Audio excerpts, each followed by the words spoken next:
It's nice to meet you. My name is Reba. Could you tell me a little bit about yourself? So my name is Natalia.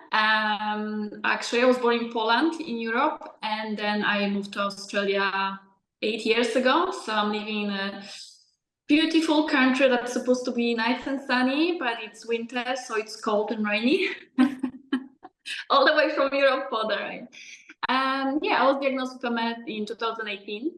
I actually already had some symptoms before, but weirdly, they didn't diagnose me for a long time. Like, even though, like, now I'm thinking that was so obvious, you know? So if you're a doctor, that would be obvious. But obviously, with MS, it's kind of difficult to diagnose. Yeah, I had quite a few issues. Like, I had issues with my eye. I had like vertigo issues. I wasn't able to walk. I had issues walking. But then I went on Ocrevus and actually helped me a lot. Okay, Mhm. that's interesting. How did you get into being an influencer, an MS influencer?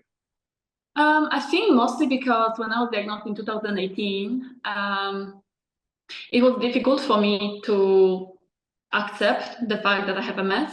Like, it seemed like it's too overwhelming for me.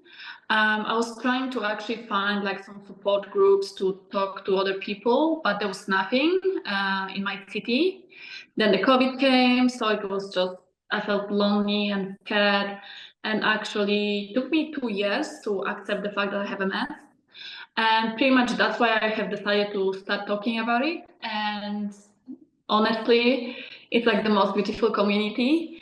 I met so many amazing people, and like almost every day, every second day, I'm getting so many messages, people asking about like, I'm just freshly diagnosed. What should I talk to my doctor about? Or like the other day, a girl messaged me asking, she's a young, beautiful girl, and she asked me like, well, I was freshly diagnosed, and like, are you happy? Like, can I live MS being happy? And should I do this and this? Like, like for me, I'm mostly reaching out to people who are freshly diagnosed because I know how scary it is at the beginning.